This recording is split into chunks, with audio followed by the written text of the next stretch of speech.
if you want something, you got to have fun. You got to love it. Really, you do. And that seems simple and dumb, but you really do, because after 15 years of trying at something, the only reason I kept going is because I loved it. Like, it didn't matter. It didn't matter if I failed at it because I was having fun. Welcome to Tabletop Talk, the podcast where I delve into the minds of tabletop gaming creatives. Join me as I uncover their creative process and inspirations. You are in the right place if you enjoy listening to thoughtful interviews with creative people.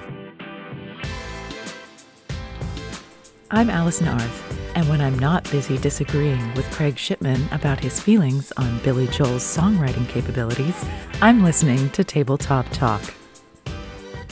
Howdy friends, Craig here. My guest today is Chris Casciano. He is a medieval fantasy illustrator and author from Syracuse, New York. He has illustrated for novels, TV shows, and numerous TTGs, RPGs, and TCGs, games such as Dungeons & Dragons, Pathfinder, and Game of Thrones. His personal art series, The Iron Cast, is a world of medieval knights and environments painted with a combination of realism, abstract shapes, and textures. Chris has also written and illustrated a solo RPG novel, Escaping Tynebris, The Dungeons. It is a choice-based book where you play as an improvised hero who is trying to piece back fragments of their past while simultaneously escaping the confines of an evil tower. Beyond being a professional creator, he teaches concept art, illustration, and digital design at the high school level.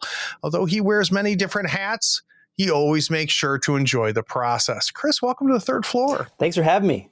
It's awesome to be here. Oh, that's great to have you. And we had a little bit of a false start, but we had a chance to catch up when we met a little bit earlier. And I think most of you, my listeners, know I'm from upstate New York, from a small town outside of Syracuse, is how I always explain it, a Skinny Atlas. So I feel like I'm catching up with some of my old kin. And we spent time bitching about the weather and so on and so forth. Yep. But the other thing we talked about is how you are really one of the few artists I've had on the show. So normally what I do at this point, Chris, is I try to dig into you as a gamer, and I will dig into that, but I want to dig into you a little bit as an artist. And all kids pick up crayons and put stuff up on the fridge. Some of us carry that into high school, and you know that better than anybody. You're teaching those kids, right, that have a passion for it in high school. Then we have a huge drop off as we go into college, and then we have an even bigger drop off after college. And what I'd like to do is go back early, and this might be a hard question. When did you know either that you loved it or you were good at it, or maybe both? This is an easy question. I was not good at anything else. Interesting. I was only good at art in, I'm talking, elementary school, middle school, high school. I really tried. It wasn't for lack of trying. Like, I would study and I would study and I would study. And hours, I'm talking about, a science test or whatever. And I would come in, I'd get like a 68 on the test after all that. And my friends who wouldn't try at all would come in and get 98s. And I just knew I wasn't good at much back then, but I was great at art. You know what? I wouldn't even say I was great. I would say I liked it. I liked it a lot. I loved it. So that was what I was really passionate about at an early age. And honestly, I didn't even know. Kind of the education system failed me a little bit now that I'm thinking about it right here. I didn't even know like what you could do as an artist. Like, I don't know, make a painting and put it in a museum, know? So I just knew that I wasn't very good at anything else and that I loved art. I failed many a class, math. I actually failed gym. Yeah. I failed gym one marking period. I feel like you have to try to do that. You know what? They taught us obscure sports like flicker ball. Have you ever heard of flicker ball? I've never heard of flicker ball. Yeah, let me tell you. You play a basketball with a football, and it's kind of like ultimate frisbee. You can't move when you have the ball, and there's different point systems. Anyways, they would come up with these sports, and then they would give us tests on it. And I'm like, I was very unfamiliar and weird. And then I had a uniform that I only wore like half of sometimes, and therefore I failed gym. So, quick question. I mean, it's one thing to say this was, as a kid, it was the only thing I was good at, but you're not a kid anymore, Chris. Looking back on it, what the hell was going on? feel like I learned everything very late. And part of being a teacher now, I really want to focus on telling my students what's out there, what jobs there are, what opportunities there are. Do you need to go to college? Do you not need to go to college? All these things I really focus on telling my students. But to answer your question, yeah, I went to college just because art was the only thing, right? And then as I went through college, I transferred to Syracuse University eventually. Nice. After hating the general art program at another college. For a kid that wasn't good at school, you went to Syracuse. So I did, yeah. So as I was in Syracuse, I realized illustration was really wanted to be. And I really didn't even know what illustration was up until I was a sophomore in college. Like, that's kind of ridiculous. I didn't even know. So being at Syracuse, I realized I want to do this for real. And getting into my past a little bit more, I was a major nerd, loved like all the medieval fantasy games and all that stuff. And I definitely, when I realized what illustration was and what I could do with it, I was like, oh my gosh, I need to work for Wizards of the Coast. I need to be on D&D. I need to be on Magic cards. And so that was kind of my goal when I got to college, is do that kind of thing. So much of art is math, right? But obviously you struggled with the subject of math, in school. Is it a situation where it had been taught to you a little bit differently? You think you would have grasped, because obviously you have a strong grasp of math. Otherwise, I don't think you could be a good artist. I have a strong opinion about that. I'm trying to figure out where the fall down happened, because I've got many friends that struggled at school that are some of the smartest people I know. And it was later in life that they kind of figured out why I struggled at school. Have you done that yet, or does it even matter? I don't know. I actually give, again, a whole spiel to my students about this. I really believe that talent isn't really even real. No matter what you're doing. I preach. Yeah, no matter what you're doing. Like, it could be art, it could be flipping hamburgers. Talent isn't I go to a million shows around the world and everyone says, oh, you're so talented. Well, I'm not actually. I just worked really hard. Worked my ass So that's kind of what, to answer your question, that's what I'm kind of believe in, is that even with school, I was in middle school, I was low 70s, high 60s kind of student. Yep. And again, I tried. And then as I'm getting into high school, it's really about repetition again with anything. So school included, you do it long enough, if you hang around the barbershop long enough, you're going to get a haircut. So I just kept trying. And by the time I was a senior, I had like a 92 average. Look at me. Good for you. That's cool, though. It's a cool story. Yeah, but to take it further, when I went to get my master's degree to be a teacher, I ended up with almost a 4.0. I was so close.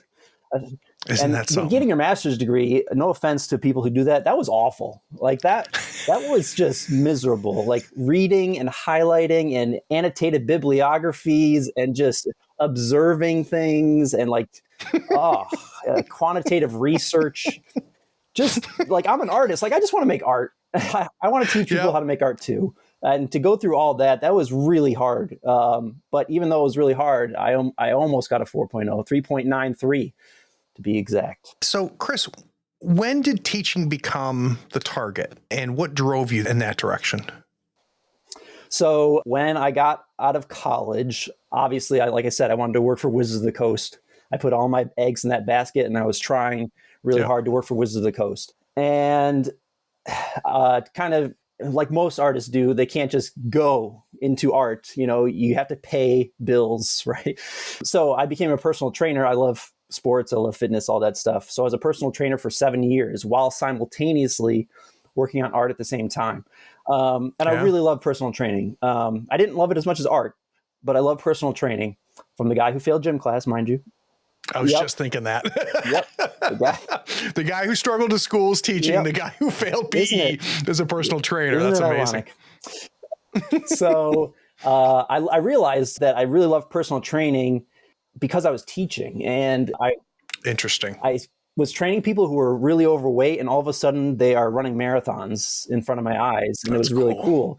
So I was like, if I like art and I like to teach, and I like art and I like teaching, why don't I combine these powers together and I could be an art teacher? So that's where it came from. So It sounds like you had a knack for teaching, but just like anything, it's not a talent, right? It's something that you worked at to get For better sure. at. And it sounds like you started to sharpen the stone as a personal trainer. But do you have a sense of where the knack for teaching comes from? Or is it a situation where you just loved it and you got good at it? Yeah. If you asked me in high school if I would be a teacher, I would say, hell no. No way. It just happened. It turned out that I really Yeah. love it. Like, it's a part of my life now. And honestly, I think I can't remember the exact stat, but there's some stat that's like 88% of Americans or something hate their jobs or something like that. Yeah. Um, I believe yeah, that. and it's sad, but honestly, I wake up like I would say I wake up 361 days a year happy and excited. And That's it's not an cool. easy thing, and I don't take that for granted. And I'm excited to get up. I'm excited to go into school. I'm excited to teach. I'm excited to make art. All those things. So it was definitely a learned love. I think I didn't think I would love it as much as I did. So as you're teaching now, Chris, at the high school level, how many Chris's have you come across? How many Chris's? Like, How many versions of oh, you? I see what you're saying. Kids that were struggling, kids that were just hitting their head up against a wall. Have you encountered those kids? For sure. And what do you do? Well, I literally give a spiel like the first day of class on my story of my life, not to be narcissist or anything, but how much I struggled, how much in school I struggled, how much actually at art, which I haven't told that story yet, but at art I really struggled for a long time, not at making art, but just getting a job in the field of art, Yeah. like being a freelance illustrator. I was rejected and rejected and rejected and rejected and rejected. And I give this whole spiel to the kids about, you might get frustrated if a project doesn't come out the way you want, right? So what? Boo-hoo? Like, keep going. You Yeah. know, you got to hang around that barber shop is what I say. I love that phrase, by the way. I've never heard that phrase before. It's a good one. It's a good one. So it took me literally 15 years to get Wizards of the Coast and get into D&D, of trying and failing and submitting my portfolio and getting portfolio reviews. 15 years. And you're going to be upset if one project doesn't turn out the way you want, like Cry Me a Right. River. Like, I try not to sugarcoat anything. I honestly think that a lot of teachers just hold everyone's hands and like, let's go across the finish line together, everybody. Let's graduate. I don't do that. Like, if you Yeah. want something, you got to really work. I say you have to have two things. You got to have fun. You got to love it. Really, you do. And that seems simple and dumb, but you really do, because after 15 years of trying at something, the only reason I kept going is because I loved it. Like, it didn't matter. It didn't Yeah. matter if I failed at it, because I was having fun. So no matter it is what you do, it doesn't have to be art. You got to love it, because if you don't, you're going to quit. It's too hard. Anything is too hard in life. Was it just love, though, Chris, that kept you going for 15 years? There's a lot of people that Yep. love making art that give up before 15, before they reach that line. What's different about you? I think I'm really competitive. Interesting. I get mad. Yeah. So every time, if I'm counting right, I think I had 9, including this last weekend. I'm up to 9 total portfolio reviews with Wizards of the Coast. And I got D&D a couple years ago, but I really want Magic now. So I had 9 portfolio reviews, all of which was nothing. D&D just emailed me randomly out of the blue. But all those, No kidding. all those portfolio reviews, I got nothing out of. And every time I failed and every time I got nothing out of it, it made me angry. And it made me work harder. When I get angry, I just work harder. That's all I do. Mm-hmm. So I think it was a combination of working harder than other people and really trying to hone in on my craft and get better and loving it, of course. So as you're growing as an artist, just like anything, it's just a shit ton of work. What is the Charles Schultz quote that I love, which is your pencil's full of 1,000 bad drawings. Oh, yeah. You better get started, which I love that idea for everything, not just art. Do you have a sense, though, when you started going, you know what, I am good enough. I'm looking at Magic cards right now and saying I am that good. I'm opening up the D&D manuals and saying I am that good. Do you have a sense of when that happened? That's a great question. At the beginning, so I graduated college in 2007. So at the beginning, I always knew I could do it, but honestly, I would be if I had gotten a Magic card or D&D right at the beginning, I would have been very nervous. Like, could I actually pull this off? Kind of nervous.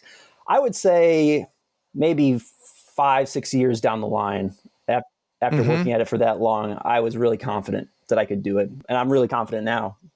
So, and I think as an artist, I tell the kids this too. You have a picture in your head you have an idea.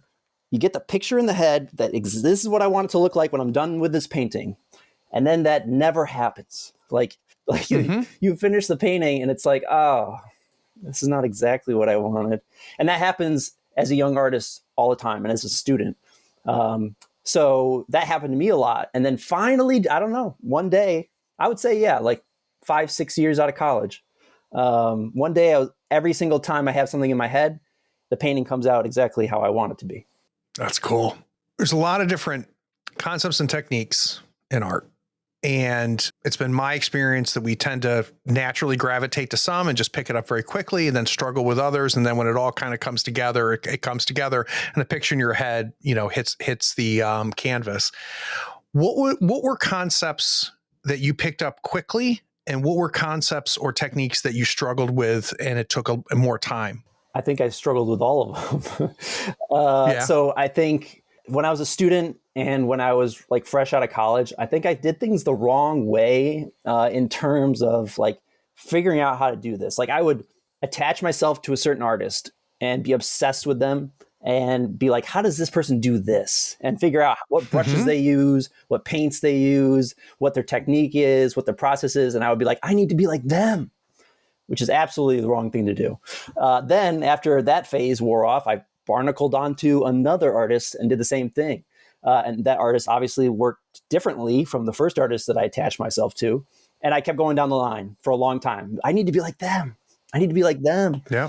And, as an artist, you need your own voice. You really do. Because if you are going to be, for example, if you're going to be an oil painter like Bob, then you have to compete with him. And you're never going to be him. You're never going to be because you're you. Good point. However, even though it's hard to regret what I did, because even though I was attaching myself to all these artists, I really learned a lot about all these different mediums, watercolors, oils, acrylics, how to mount paper on panel and like all these technical things. And it really led me to the style that I do today, which is mixed media. So I use a combination of all of those different mediums on my paintings. So one painting that I do is 3, 4, 5 different mediums, and it's basically picked up from all these lessons I learned along the way. And do you think that is what's distinct? So if I was in a gallery and I saw 10 paintings in front of me, what would be the easiest way for me to find the Casciano? Yeah, it'd be a lot of people come up to me and they're like, you definitely stand out. No one does anything like you. So I do a little bit of watercolor, and there's techniques you can do with rubbing alcohol and sea salt you can drip in there. So I love the textures. And then I build on top of those. I kind of destroy the painting at first, honestly. I start out with a digital drawing, and then I print that out, and then I can do watercolors on top of it. I can do acrylic on top of it. I can do oils on top of it. And actually what I do now is I cut up little pieces of paper and paste them all in there, which sounds amateur, but it comes out really cool. So, those swatches from Home Depot that you can just go in and color swatches? So I go in there and I steal like 400 of those. And there's always somebody who comes up to me and is like, can I help you, sir? And I'm like, nope. No, I'm good. Just looking. Got what I came for. I'm just painting every room in my house rainbow. So I'm very indecisive. Yeah. So you can definitely tell my work apart from everybody else's. And you would think that the way I started, like attaching myself to one artist, it wouldn't turn out that way. But I think I stand out from everybody else now. So the obvious answer to this next question is the first time somebody bought my work. But I don't think it's really the answer I want. When did you first become a professional? When did you first feel like a professional? So I would say, have you ever been to Gen Con? Oh, yeah. Okay. So I think 2014, I applied to be in the art show at Gen Con, which if you haven't been, for any listeners, it is amazing. It's rows and rows and rows and rows and rows and rows and rows of games. But there's an art show in there, and a lot of the artists who do work for the games are in the art show. And you have to be juried into this. And I applied the first time and I got in. And I was like, oh my gosh, very exciting. So and this is kind of another failure. This is what I tell the kids. So I go there and I'm excited and I got all my stuff. And, you spend a lot of money to go to those things. Yeah, that's not cheap. Yeah, you got to buy the booth, hotel, the whole thing. All your artwork you have to make prints of all your artwork, frames, matting, business cards. So you're in the hole. They're in the hole big time, like $3,000 in the hole, maybe $4,000, right? So you go there and you're excited still, but it's a big risk. And so the first year I went, every other artist, it seemed, art was just flying off their table left and right, giving it away like candy. And I was just depressed, staring into the distance, just nothing. Like I sold maybe $200, but I was in the hole. Oh, that's brutal.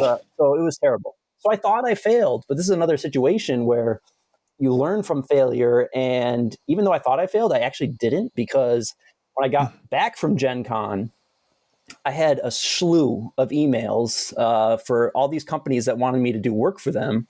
Interesting. Yeah. And I realized at that moment that I had been putting all my eggs in the Wizards of the Coast basket, just trying to get work for Wizards of the Coast, when there was literally hundreds, thousands of companies, big companies like Pathfinder, or even small companies where not even a company, a guy running a game out of his parents' basement, and he has a booth, right? Yep. So all these people needed illustrators.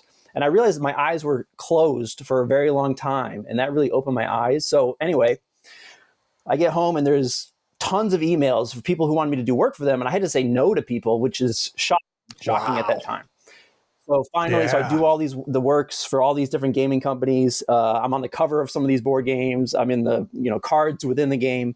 So it's pretty exciting. And then the next year I go to Gen Con. My work is like on banners for different gaming companies. And I'm like, dang, this is pretty incredible. And at that point I was like, I made it. I did it. I did what I wanted to do. And that was, I would say, 2016.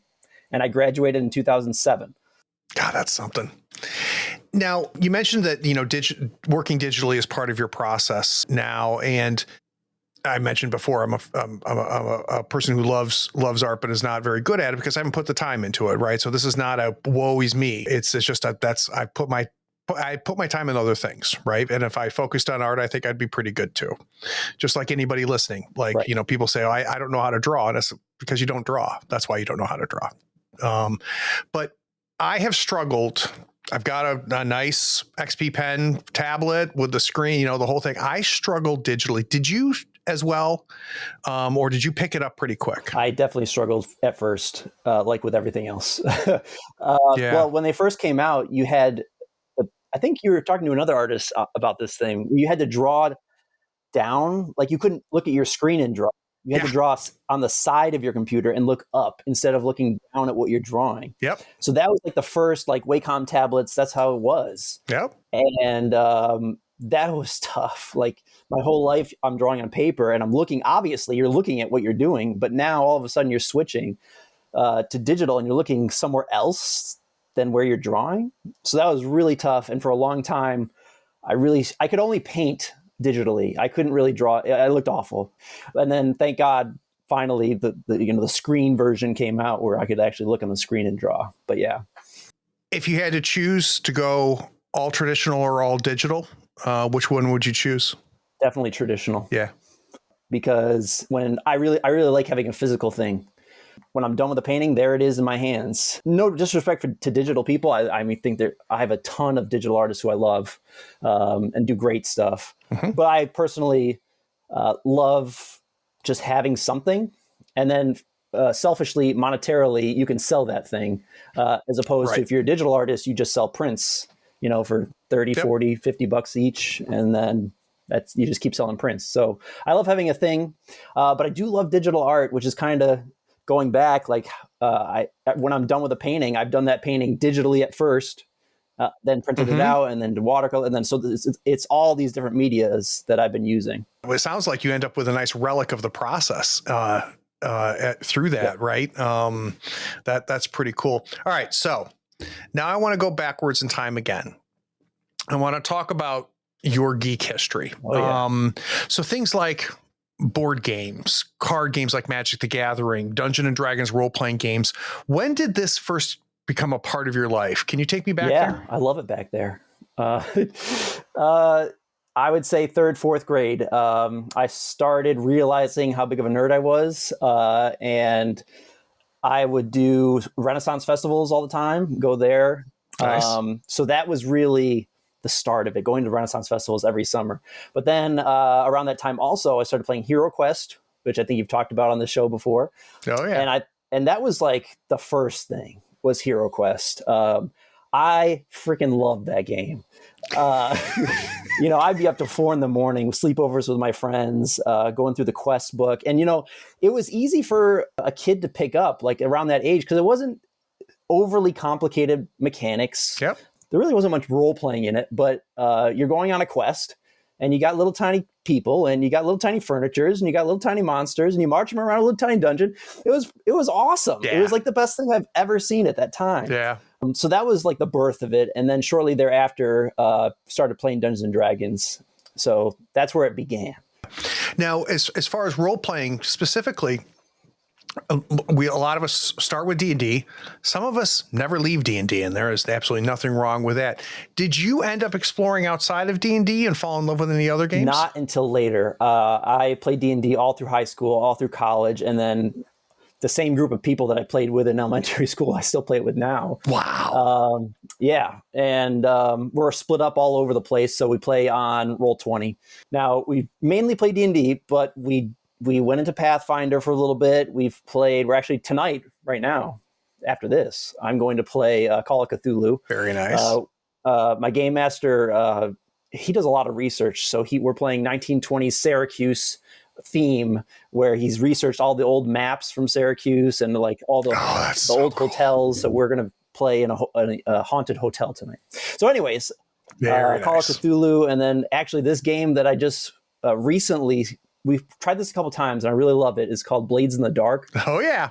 You know Blades in the Dark? I'm one of its biggest fans. Okay. Yeah. John has become a friend of mine, and it's a mind-blowing game. So I want to hear about your experience with it. When you first got this book, what was your take? Well, my game master introduced it to us, and we played on Roll20. And I think personally, as a Dungeons and Dragons character, I played basically the same character every time, and that is like a person who lives outside the law, like a thief / monk.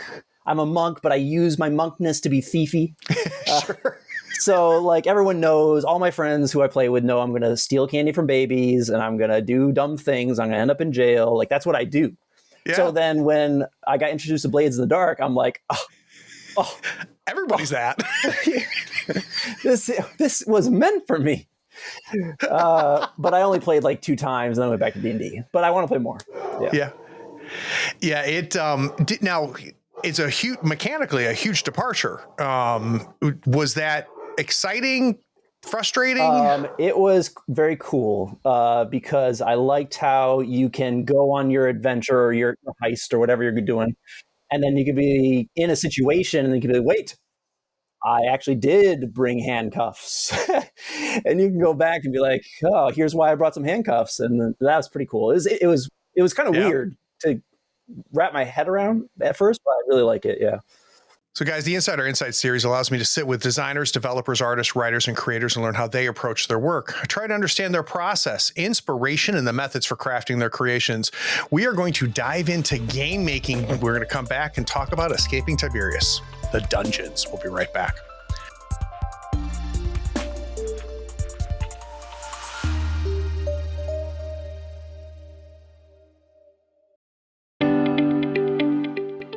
This is the part of many podcasts where someone comes on, interrupts the show, and explains that you should consider paying for the content that you're listening to right now for free.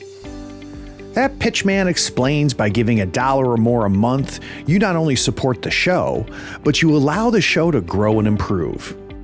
Here on the third floor, We refuse to interrupt your episode of Tabletop Talk with such time-wasting pleas.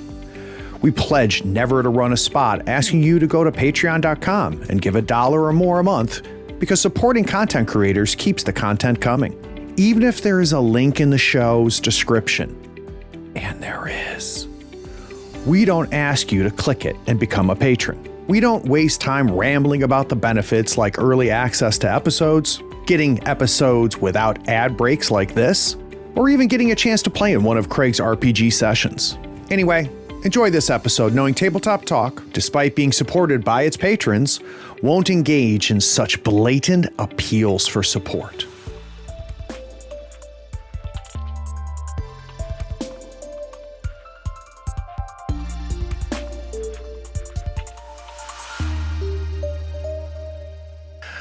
So I feel like, I'll be honest with you, I could talk about art with you for another 3 hours. Yeah. So I appreciate you indulging me and letting me spend at least 30 minutes talking about it. But this is a podcast about making things, specifically games. And what we're about to talk about isn't exactly a game, but it kind of is. So I'm going to read a little bit of a blurb so everybody can understand what we're talking about. And then let's dig into where this came from. With most novels, you pick them up and read cover to cover without any control over the characters, their path, or their idiotic decisions. In this book, you have the chance to take charge. You're in command of your destiny. You decide which perilous corridor to avoid or explore. You select whether to slay your enemy through the strength of arms or by crafting a spell. Now, obviously, this smells like Caves of Steel to me. This smells like a kind of a choose your own adventure book. So before we dive into it, is it fair to say that that's what we're doing here? Well, I would love to say it's a choose your own adventure book. However, I believe it's copyright. So right. We'll say adjacent to that, but conceptually, is that what we're talking about? It absolutely is. Yep.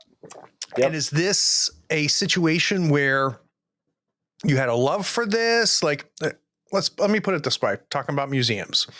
So I go to an exhibit about you as a designer and a creator, and I go to this section of the museum. What is the initial idea? Where's the initial itch that you ended up scratching in writing this? I think nostalgia is a powerful thing. I read so many choose your own adventure books when I was a kid, especially. And they do all belong in a museum. But that's like, where did they go? That's part of the reason why they belong in a museum. Like, I don't know, maybe I'm looking in the wrong places, but they're hard to find. And so the itch that I wanted to scratch was, I would go away from my D&D group on vacation or something, or traveling, or, they're now adults and they're mowing the lawn or, doing adult things, and my friends are gone. Mm-hmm. So now what are you going to do? Right. So I really wanted this to be something you could take with you and basically play D&D on the go. And you don't even need any friends. Be antisocial and sit in your corner and play D&D by yourself. All you need is a pencil and the book.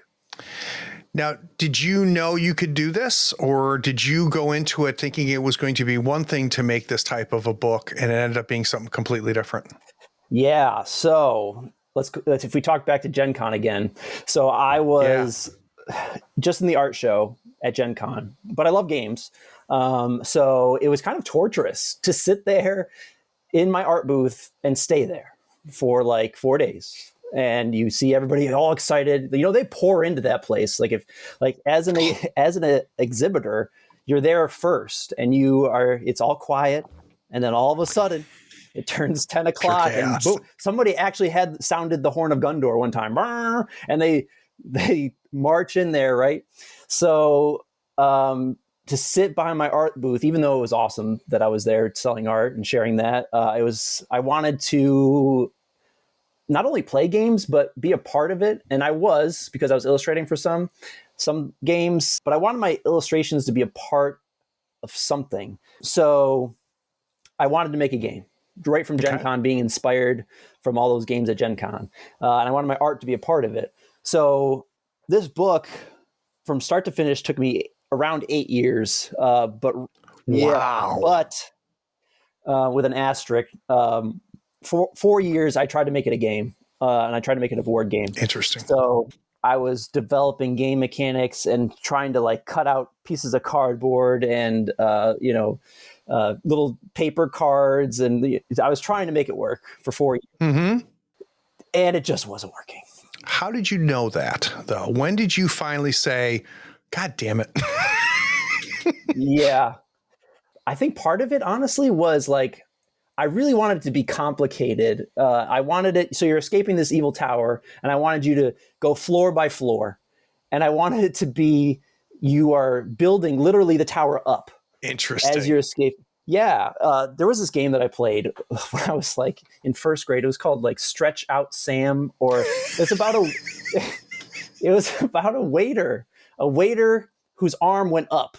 Okay. And you had to balance the stuff, like the cups and the bowls, and he kept going up and his arm kept getting taller and taller, but it was kind of flimsy, and you had to balance all the stuff on his tray, and then it fell over. So this was kind of the idea that I had. I don't think anybody was going to see this as the part of the origin story. Oh my gosh. That's amazing. Yeah.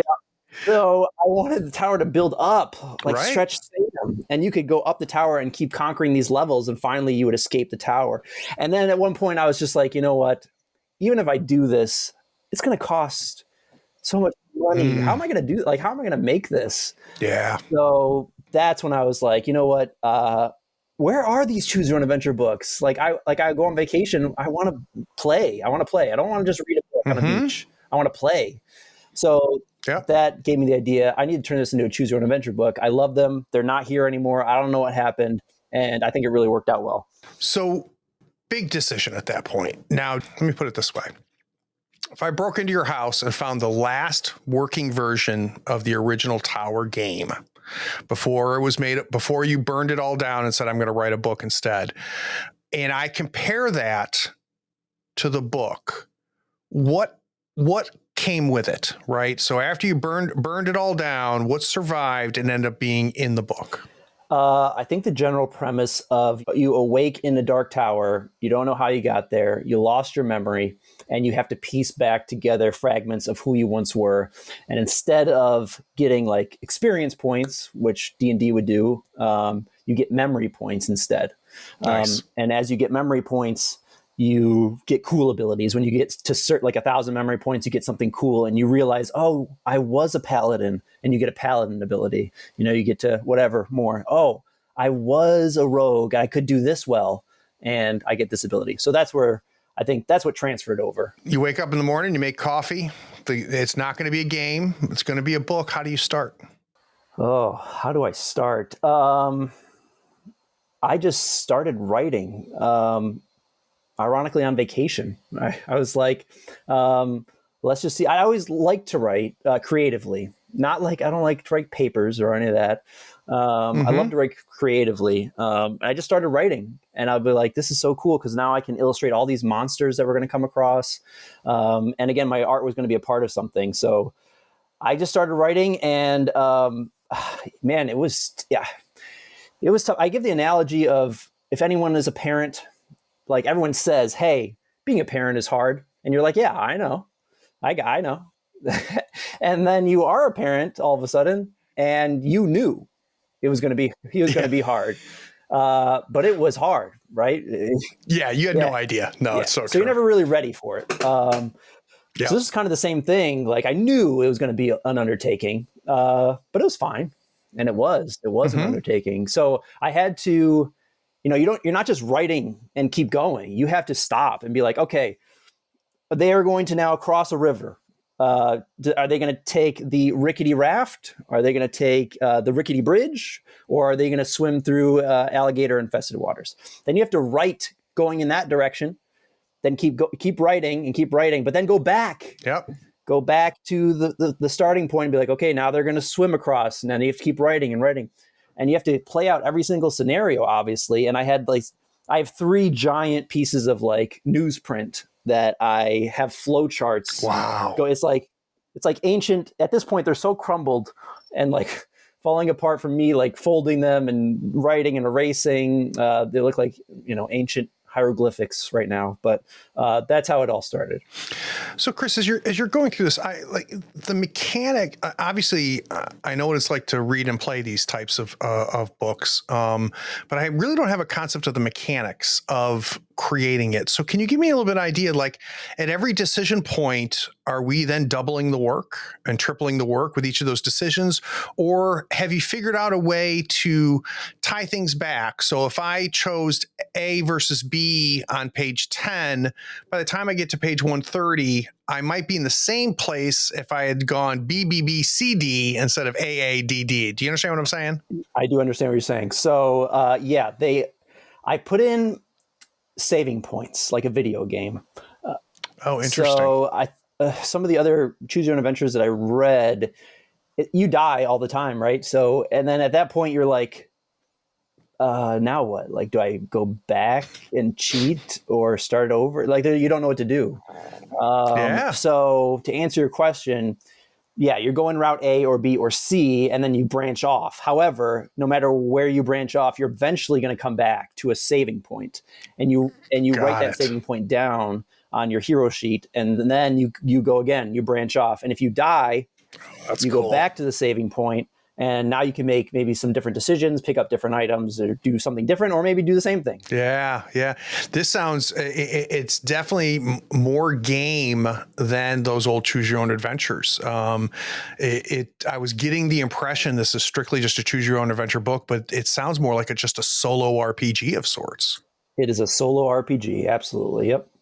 There was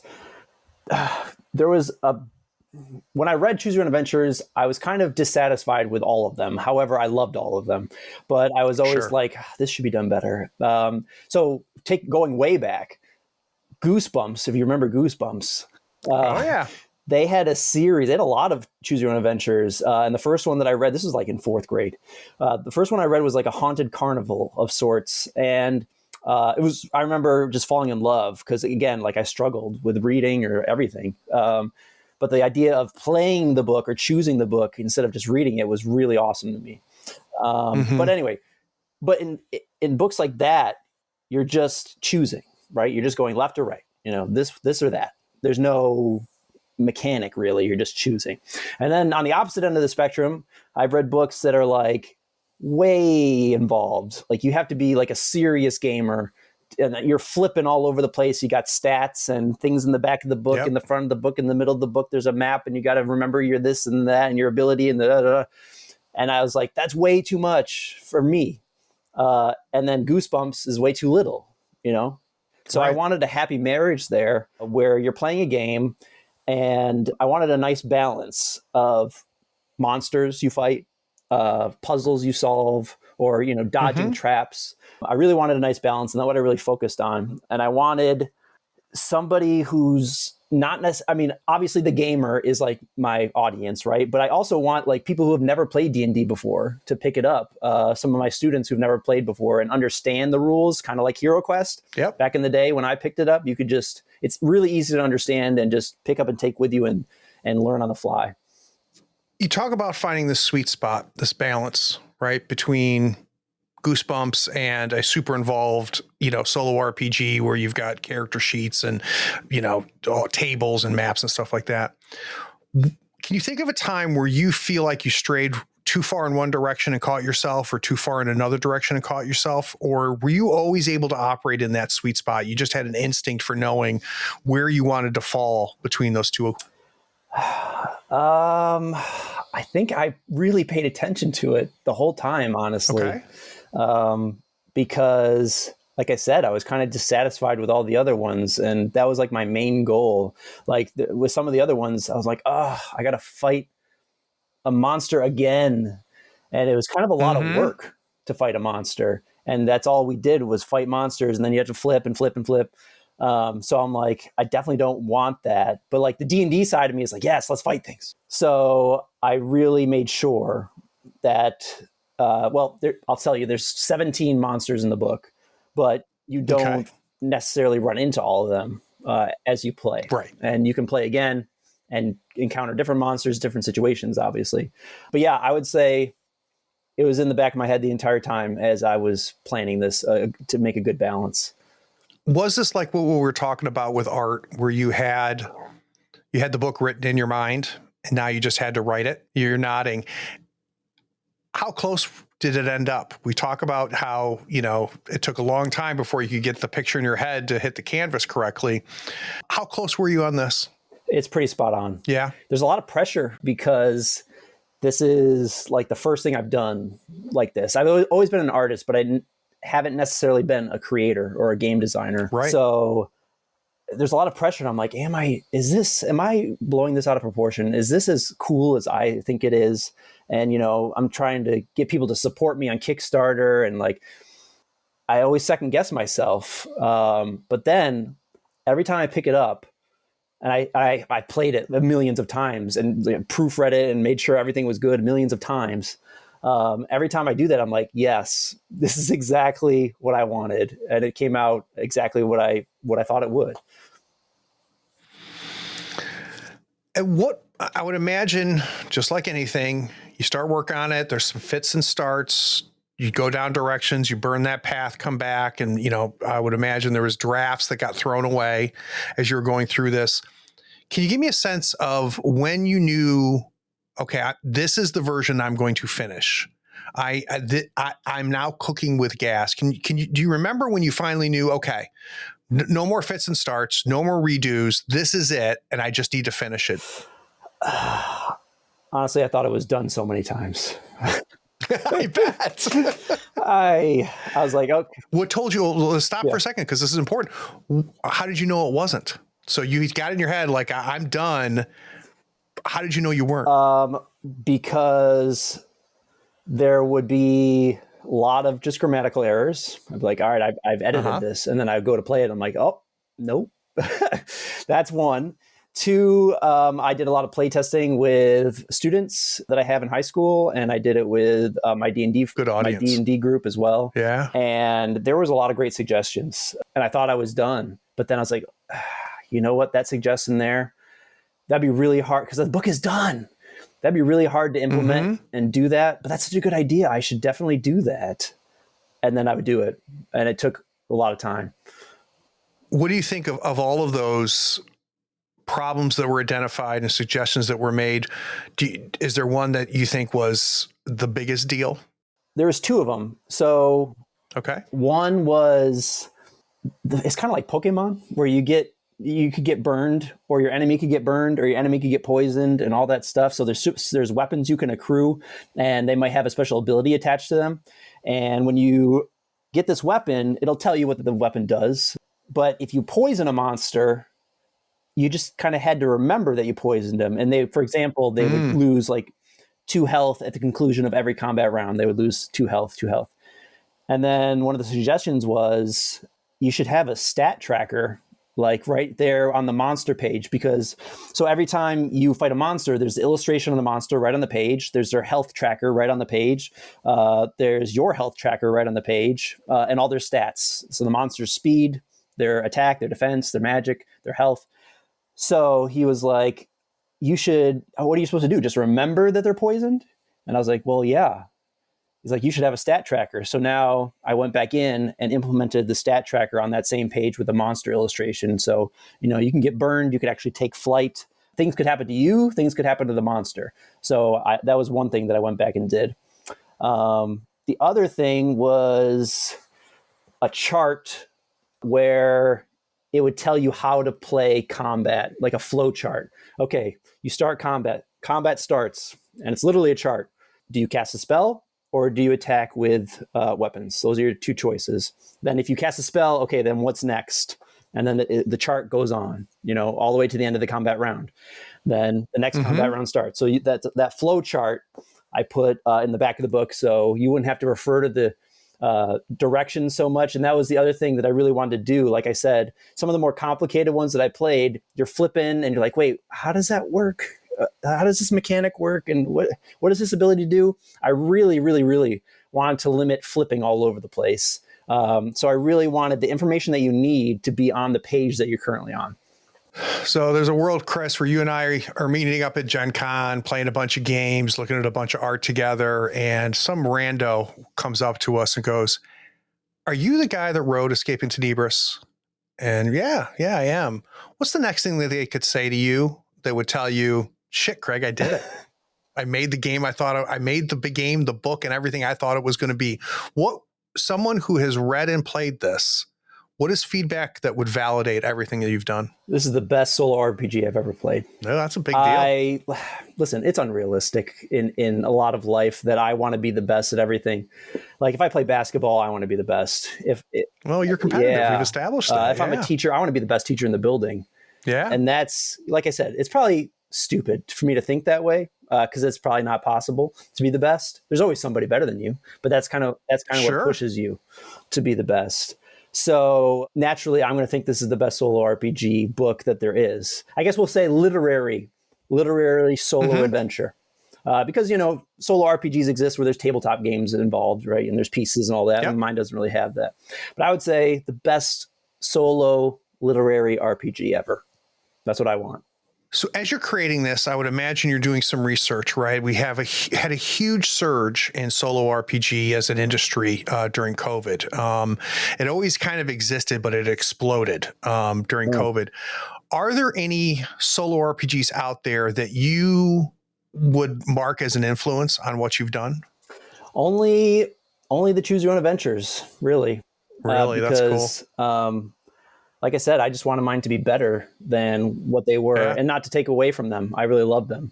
But those are my biggest influences. And like as a creator and as an artist, you're always thinking like, you're always critiquing, I guess. You're like always like, man, I wish they didn't do that.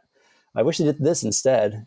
And so as a creator now, I can do that myself. So to imagine in the pathway here, Chris, I've got this idea. I want to explore this idea. I'm going to use art. I'm going to do a bunch of sketches. I'm going to play this out. But at some point, you knew this is a project that I'm not going to abandon. This is a project that I'm going to finish and I am going to put out there into the market. Do you remember that moment when you knew, I'm taking this thing to the finish line? Yeah, it was right when I started writing the book and transitioned it from a board game into the book. Gotcha. I was like, this is a fantastic idea. And like I said, the nostalgia part, I think, is very powerful because the people who I think are really going to love this book are, middle-aged people who remember reading those books. So like if I ever mention this to anybody in passing, or if I'm at an art show or something, I'll be like, my opening line is, hey, have you ever read a Choose Your Own Adventure book before? And of course they're like, oh my gosh, yes. I used to read those all the time. Oh, yeah.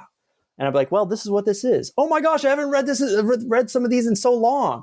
Like that's usually the reaction that I get. And that kind of told me I'm doing the right thing because there's a part of it's sad when you get old, right? Like you want to cling on to some aspect of when you were a kid. Because being a kid was mostly better. You kind of had to get grounded sometimes and, you didn't have as much freedom. But being an adult, there's a lot of like, I got to pay bills. So I think when people grow up, they want to cling on to that nostalgia. Like, remember that time, da-da-da. And that's kind of what Choose Your Own Adventures are because they're kind of gone now. So I think nostalgia is working with me with this book. So we've been talking about the art. I want to talk about the business. There's several ways to get this book into people's hands, right? Find a publisher, self-publish, crowdfund. Did you always know which of those paths you were going to take, or was that a decision process as well? Yeah, I was always going to do Kickstarter. Okay. Why? Because I didn't want my book to go on Amazon and then, or like in a store. I've done some research, and my lovely wife, who is my manager, did.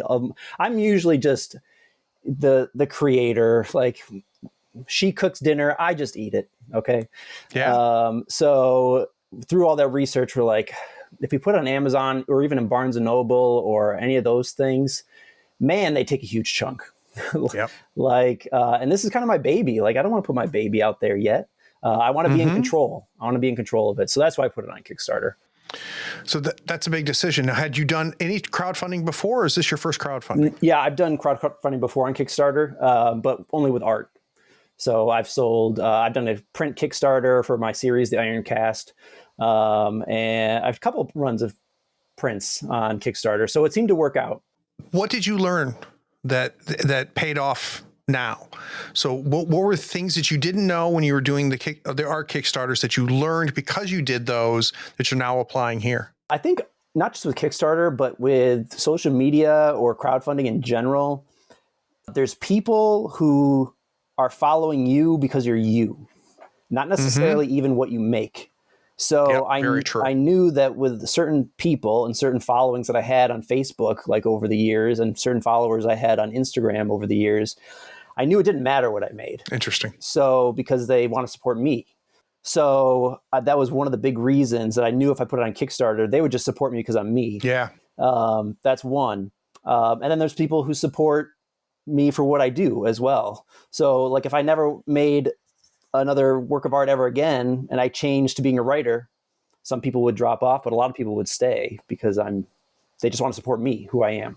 My students always ask, like, do I do a social media now? Like, how do I make money now? And I'm like, you can start like a Patreon where people subscribe to you every month. Well, my art's not that good. Again, I say they're going to want to support you just because you're you. And you don't even have to give rewards on Patreon. You know, just say, hey, you're supporting me. And by you supporting me, that means I can make more art. Yep. And that's all it takes. So that's kind of what I tell my kids. Be yourself. And even if your art isn't skill level isn't there yet, people are still going to support you because you're you and they want to support you. And this probably applies to a lot of aspects of your life, Chris, but I want to talk about specifically for this project. Lots of different ways to measure success. There is I created a damn good book, and if this thing never gets funded and nobody ends up buying it, nobody ends up reading it, I'm good, right? Are there any other measures that you're using to decide the level of success? It's a big accomplishment either way. Okay. How so? Because like this took me 8 years and you have spent 8 years on something and you finished. Yeah. That's like how many people would spend that much time is the question. And it kind of goes back to what we were talking about at the beginning. Like I love doing it. So even if it fails, yeah, that would suck. But I had fun. So isn't that like the main thing you should be doing is having fun and enjoying the process of what you do?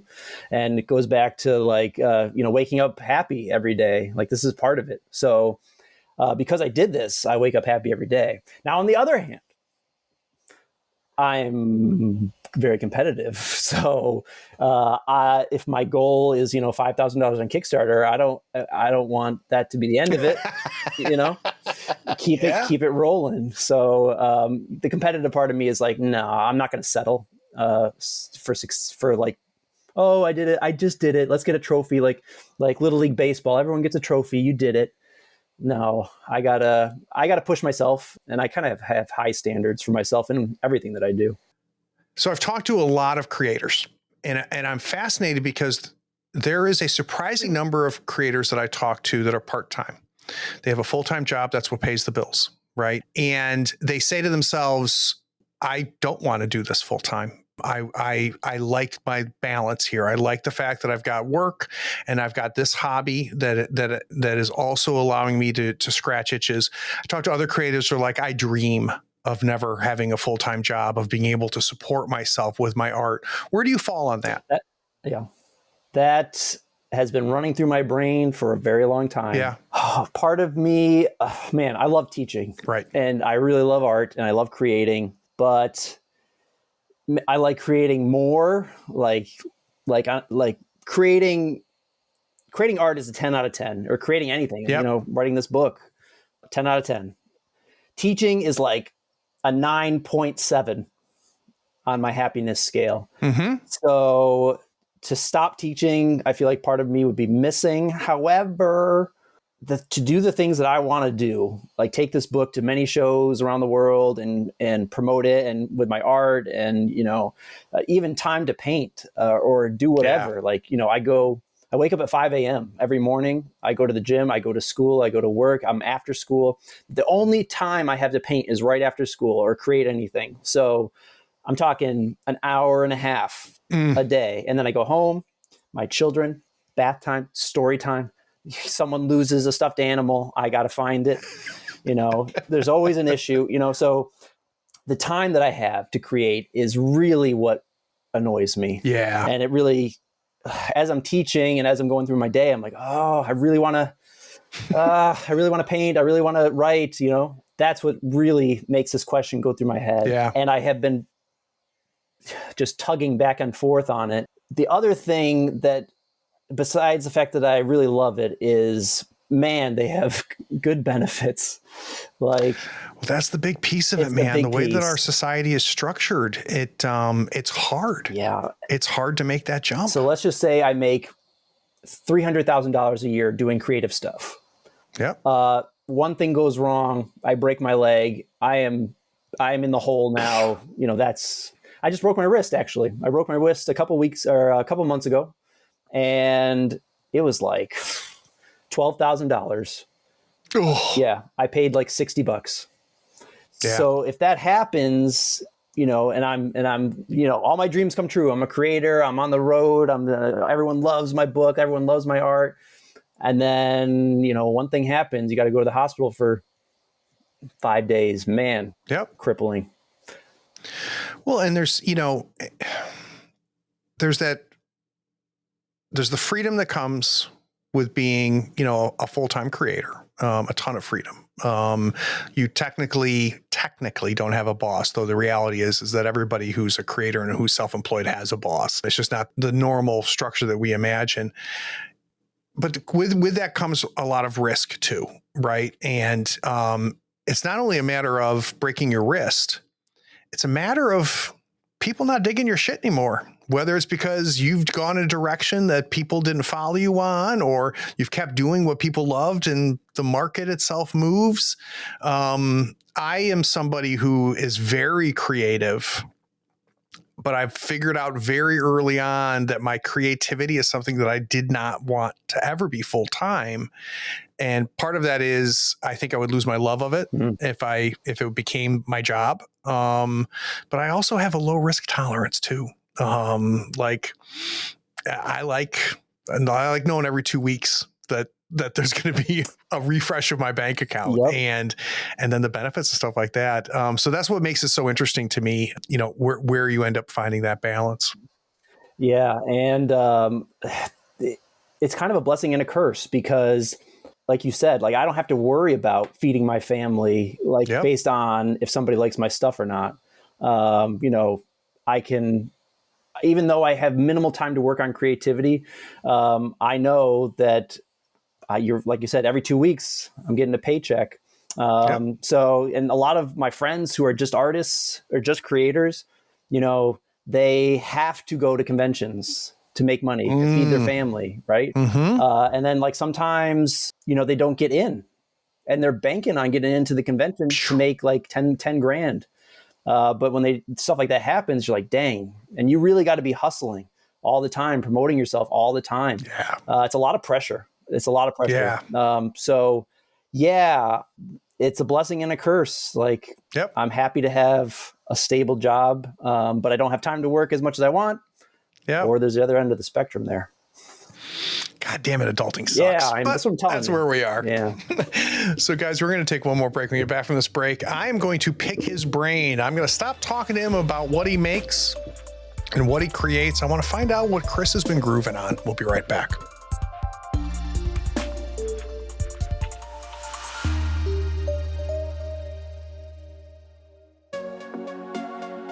Are you enjoying our long-form interviews with creatives on this podcast? Maybe you're craving deeper discussions about our guests or some of the RPG plays on our Twitch and YouTube channel. Well, I've got an opportunity for you. You see, Third Floor Wars now has a Patreon-only Discord server. You can join a vibrant community of like-minded enthusiasts diving deep into every episode of our RPG plays and podcast. Connect with fans, engage in spirited discussions, and unlock the behind-the-scenes insights.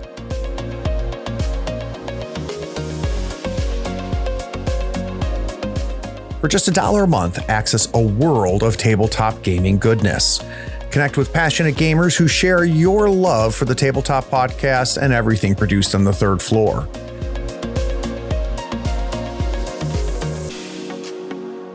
As a Patreon supporter, you also enjoy ad-free episodes of this podcast. You can immerse yourselves in captivating stories and fascinating interviews without interruptions, taking your listening experience to a whole new level. By joining the Third Floor Wars Patreon community, you not only gain exclusive access to the Patreon-only Discord server, but you also support the growth of my podcast and channels.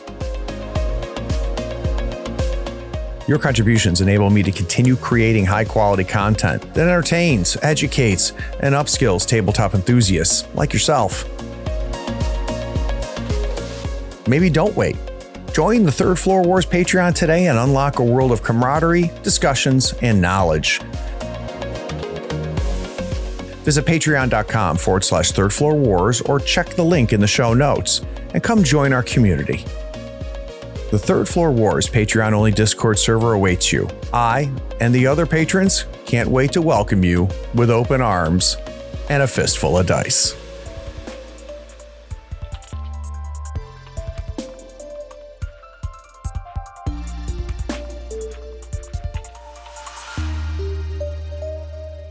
So, Chris, I always find it interesting, and I kind of fell into this segment, and it's become one of my favorite segments.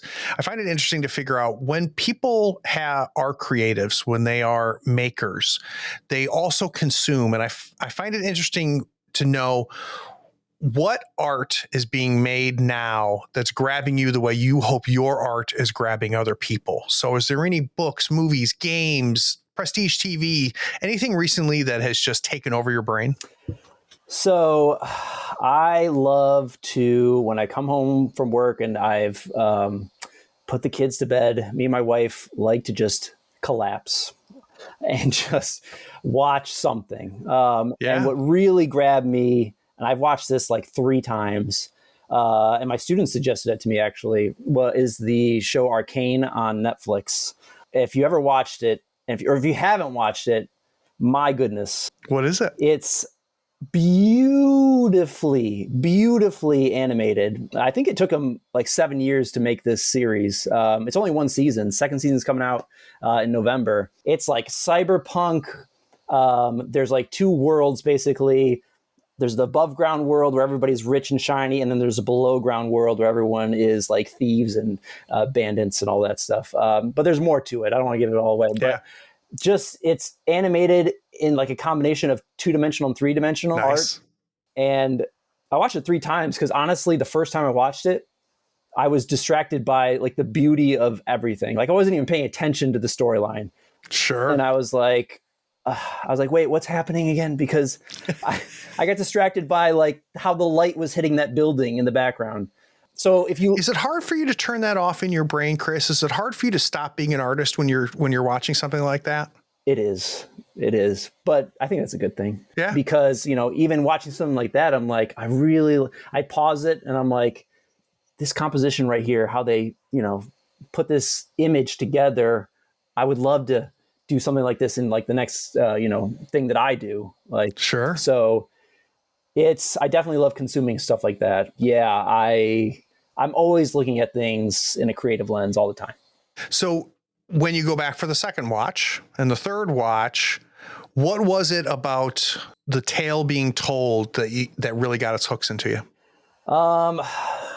Because it kind of goes back to my D&D character. Now that I think about it, living outside the law as a D&D character, blades in the dark, trying to go on heists and all that stuff.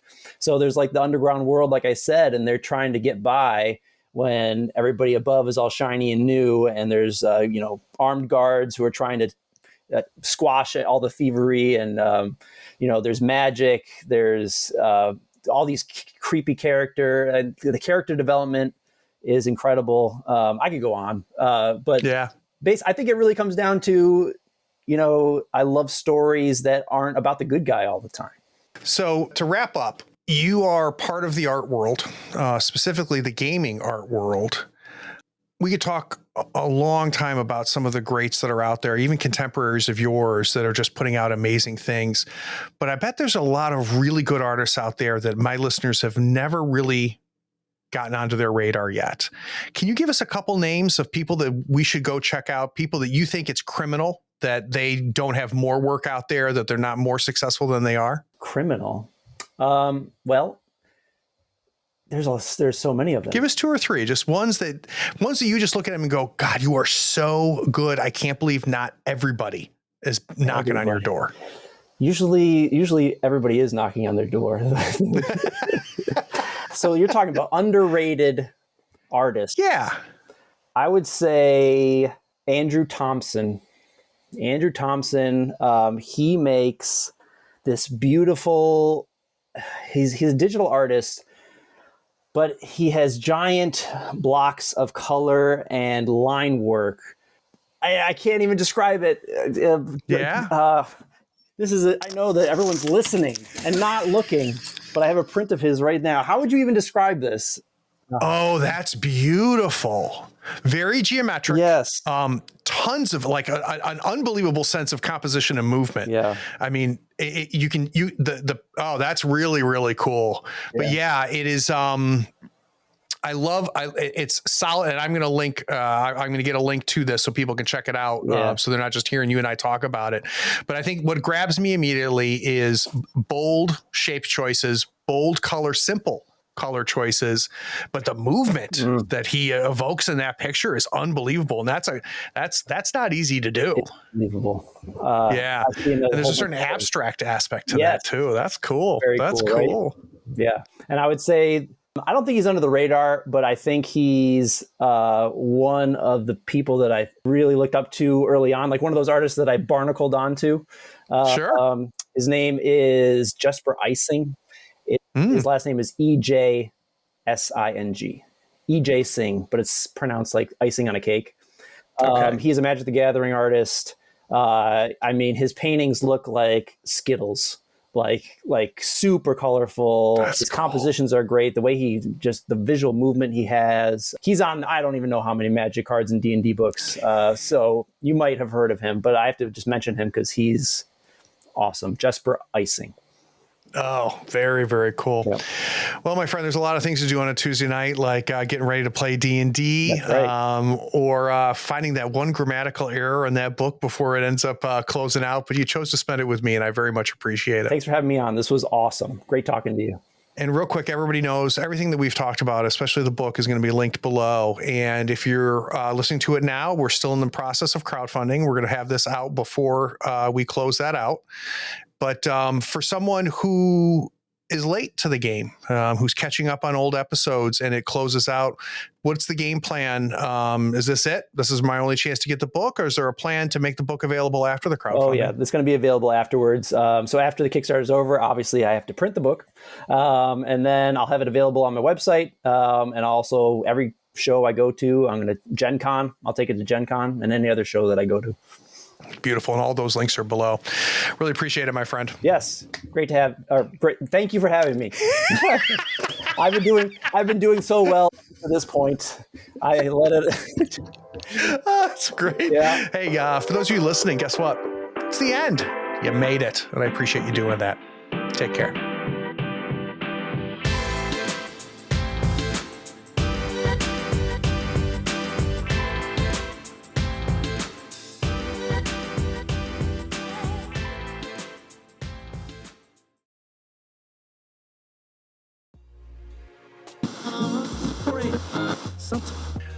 Phenomenal first segment. Phenomenal. I appreciate you following me. That was really interesting, Chris. That was cool. It. You doing okay? I'm good. I'm ready to go.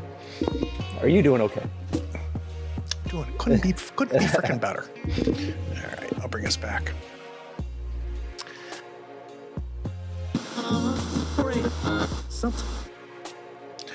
Dude, you're killing it. So you sold the shit out of that book. Oh, thanks. Well done. What I've been working on is maybe or what I've been digging is Blades in the Dark. I might have to Do I have to say something different? No. This is so there's a bit of a story arc in my interviews, right? We start with the origin story. Mm-hmm. We talk about, your movement into making, your movement in what drove you there. What was that process like? And then what I found is this segment ends up being a great bookend because it is, we've learned so much about you so far. Now we figure out what you like to eat, right? What you like to consume. And it always ends up tying back. It always ends up influencing what's backwards. So no. If you want to go back into talking about blades, dude, I'll talk about blades for hours. So yeah, we'll do what you do. Okay.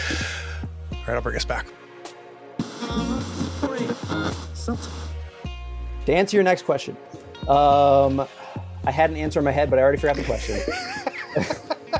Now I'm trying to remember. Let me think. It was a good question too. It was a good question. We were talking about Kickstarter. Shit, I can't remember. That's all right. Oh, I had the answer. It was a good answer. God damn it. What was the question? Son of a bitch. It was a jump, though. That's right. Right. We're good. Right. We'll remember it tonight when you're playing D&D. Yeah. Dang. It's my fault. I had to go back. Yeah, I tell you, well, you had to save the page and go back and choose B instead of A, right? No. Dang.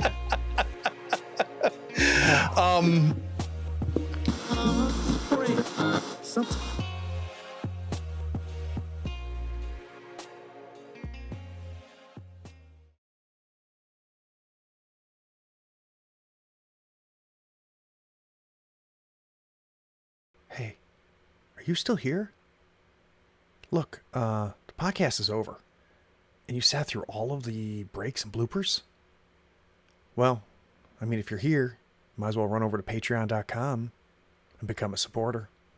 Don't forget to rate and review this podcast too while you're at it, on whatever platform you're listening to. I do appreciate you sticking around. Take care.